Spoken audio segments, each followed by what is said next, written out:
Waalaikumsalam warahmatullahi wabarakatuh. Alhamdulillahirabbil alamin, hamdan wa syukuran Muhammad.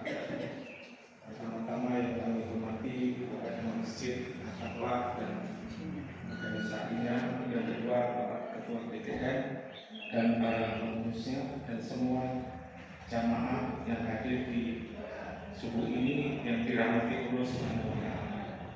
Salawat dan salam semoga tercurah kepada junjungan kita, seorang pria yang bijaksana, lemah lembutnya, benar dalam mengatur rumah tangga dan negaranya, adalah sosok Nabi Muhammad SAW.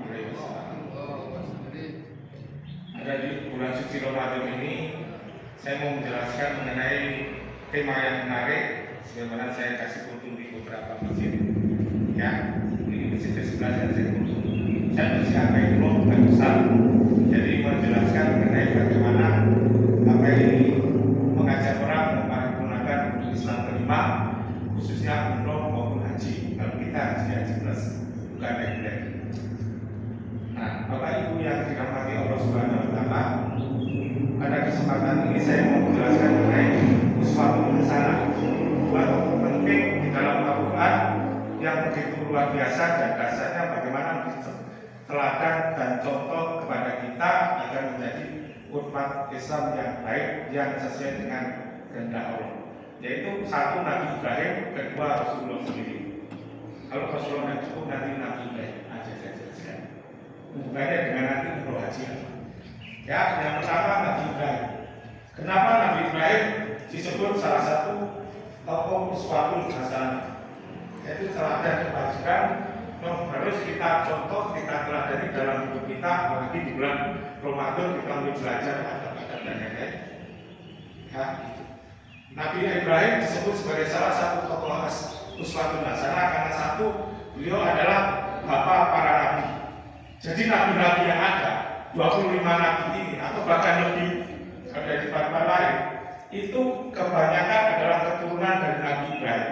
Dari mana Nabi Ibrahim keturunannya? Nabi Ibrahim punya dua istri. Yang pertama Siti Sarai, yang kedua Siti Hajar. Dari Siti Sarai memperanakan Iska. Ya, dari Iska muncul Yakub dan Esau, yang punya anak kembar. Dari situ Bani Iska nanti muncul Nabi Isa Al-Masih, Nabi Isa alaihissalam. Dari Nabi Siti Hajar itu memperanakan Nabi Ismail dan dari keturunan nanti muncul Rasulullah Nabi Muhammad. Jadi semua nabi itu ada keturunannya. Jadi kalau orang Jawa bilang bobot bibi bebek itu membentukkan mereka itu ada hubungannya. Karena ada istilah lain fatir lain sah. Lain fatir lain sah. Sebagaimana bapaknya begitu juga anaknya. Kalau bapaknya orang baik-baik, anaknya pasti keturunannya jadi baik. Tapi kalau bapaknya tidak baik bagaimana? Mabuk, minum, berjudi. Dari sono belajar dari Nabi yang baik ini, tidak mengikuti bapaknya. Ya, ini harus belajar yang terbaik, yang baik di dalam ajaran Islam. Itu yang pertama. Jadi Nabi Ibrahim adalah bapak para nabi. Lalu yang kedua, Nabi Ibrahim juga membangun Ka'bah. Membangun Ka'bah pertama dibangun siapa? Orang bilang para malaikat. Kedua adalah Nabi Adam. Nah, di mana letaknya Ka'bah itu dulu yang pertama atau yang dibangun malaikat atau Nabi Adam? Yaitu ya di tempat di mana Nabi Ibrahim sekarang membangun yang kita selalu datang di umrah atau haji, yaitu di kota Mekah. Yang menarik apa? Dari Nabi Ibrahim ini adalah kalau kita belajar sejarah, Nabi Ibrahim menjadi tokoh yang penting. Yaitu pertama kalau kita mau melihat juga sejarah, kalau kita ingin tahu bagaimana makhluk Ibrahim, jejak Nabi Ibrahim, kita bisa melihat di Ka'bah di Mekah kalau juga haji atau umroh. Tapi kalau kita mau lihat di mana lahirnya Nabi Ibrahim, itu ada di Turki Timur. Saya ke Turki sudah 2 kali. Jadi di situ ada makamnya Nabi tempat lahirnya Nabi Ibrahim itu di Turki Timur atau Salim Kufa. Nah di situ ada tempat makamnya Nabi Ibrahim dan juga di Salim Kufa itu ada tempat di mana Nabi Ayub yang terkenal dengan perbedaannya yang satunya juga tinggal di situ di dekat Nabi Ibrahim kotanya Salim Kufa. Ya, apa yang menarik dari Nabi Ayub? 3 hal sehingga kita belajar dari Nabi Ayub juga ya. 1, seluruh hartanya dihabiskan oleh malaikat yang diizinkan Allah. oleh setan ya, harta bendanya habis. Kedua, keluarganya juga habis. Maka sebenarnya meninggal istrinya lari dari Nabi Ayub ya. Yang ketiga dikasih penyakit sakitnya sampai 18 tahun. Tetapi kesetiaan dan ketaatan Nabi Ayub membuat semuanya dikembalikan oleh Allah. Baik harta kekayaannya, keluarganya jadi menikah lagi, anak-anak yang soleh, dan kedua penyakitnya disembuhkan dan hidup bahagia. Jadi ini orang-orang yang taat selalu akan diberkahi oleh Allah, dikembalikan. Ujian ada, masalah ada, perjuangan ada, tapi kalau tetap setia dan taat kepada Allah dikembalikan. Nah, semoga di bulan Ramadan yang kita berikan kita membuat ini nanti selain. Lalu yang ketiga, Nabi itu kalau beberapa tempat lahirnya ya, makomnya kepada yang jelas di Kufah, kuburannya ada. Kalau kuburannya ada di Yerusalem atau di Hebron. Jadi Yerusalem itu sampai kita menaduk ini, itu ada Al-Aqsa di satu kecamatan, Hebron di satu kecamatan. Kalau Al-Aqsa itu kebanyakan di dalamnya itu orang Palestina, tapi dijaga oleh orang Israel. Juga Hebron itu pemiliknya tanahnya orang Palestina, tetapi dikuasai oleh Israel. Saya sudah pernah ke sana Pak, jadi saya bisa cerita secara geografi. Antara ini kalau kita mau ke Yerusalem, Al-Quds atau Al-Aqsa, kalau dari Mesir kita akan lewat Gaza. Tapi kalau lewat Jericho itu lewat Jordan. Nah kalau lewat Gaza, sekarang kondisi Gaza bagaimana? Aman. Kita sebelum gampang umroh haji sama aku wisata dunia. Jadi kalau mau misalnya ke kondisi bagaimana itu langsung katanya nanti kena bom, Gaza dan sebagainya. Kalau kondisi mulai Maret itu sudah dibuka lagi Al-Aqsa. Bahkan menurut saya sudah bisa lewat Mesir. Kalau lewat Mesir bisa di Gaza, di pinggiran Gaza. Nah, bedanya kalau dulu zaman Nabi Musa kalau mau menuju ke ketika keluar dari Mesir membelah Laut Merah menuju ke tanah itu Palestina. Kalau sekarang kalau kita ke Mesir mau ke Palestina bukan membelah laut atau naik kapal enggak, lewat terowongan di bawah laut itu kira-kira 37 atau 40 km jaraknya. Jadi 20 atau 25 menit bus cepat gitu busnya. Ya kayak terowongan kereta api gitu ya. Kayak terowongan di Mekah itu naik bulan sekali. Tapi kan ada api, jadi cepat. Kenapa saya jelaskan di Al-Aqsa di sini? Karena Al-Aqsa itu situs budaya dunia. Kalau Al-Aqsa kita tidak kunjungi, maka dalam waktu 1 minggu itu Al-Aqsa bukan bisa jadi baik keluarga orang Yahudi, bukan bisa dari Yahudi. Makanya kenapa orang mengatakan ayo kunjungi Al-Aqsa, karena masalahnya di situ Pak. Kalau sudah Al-Aqsa itu ya ganti. Makanya kita sosialisasi mulai tahun ini untuk siapa tahu ada dana untuk pergi ke Al-Aqsa lewat Mesir atau lewat Jordan, memiliki jejak. Biasanya kita kasih itu jejak para nabi. Itu kan banyak nabi-nabi. Al-Aqsa. Jadi inilah situs yang perlu kita tetap jaga, rawat karena situs dunia. Jangan sampai UNESCO itu menyatakan Al-Aqsa tidak ada umatnya, tidak ada yang datang, sudah bongkar saja ganti dengan Baitullah yang direncanakan oleh orang Yahudi. Nah ini tugas kita tidak bisa berkuah ini tidak bisa, kecuali yang datang supaya orang sebenarnya datang ke ini Al-Aqsa. Kita harus jaga dengan kalau mau sumbangan di sana kita yang bangun. Waktu di dasarnya kita berhenti di situ ngopi-ngopi, terus nyumbang juga orang Palestina. Misalnya nyelonong pun kalau misalnya perangnya di Menado Gaza itu Israel sama Hamas, paling jatuh-jatuhnya sampai Tengah atau Amurang, tidak mungkin sampai ke Gorontalo atau Makilang, tidak mungkin. Karena terlalu jauh dan sampai hari ini tidak ada bukti nyelonong sampai ke Al-Aqsa.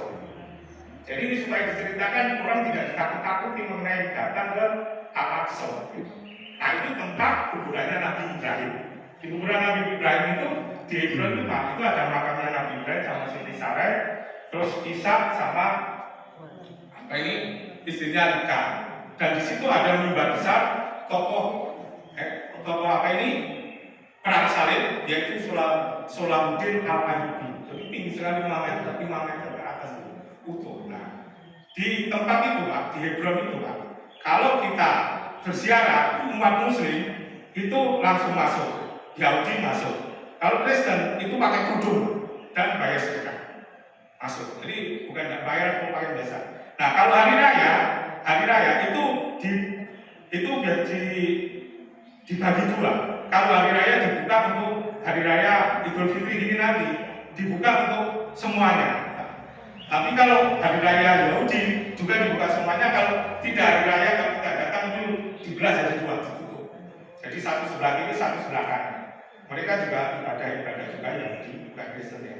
Di situ Muslim juga ibadah, sholat juga di situ. Tapi kalau hari raya dibuka untuk itu toleransi antar agama. Nah seperti itu. Itulah Ka'bah hubungannya dengan Nabi Ibrahim. Kalau kita mau suka jejak Nabi pergi ke kota suci Mekah, suka tanah kelahiran Nabi Ibrahim pergi ke Turki di Sarikufah.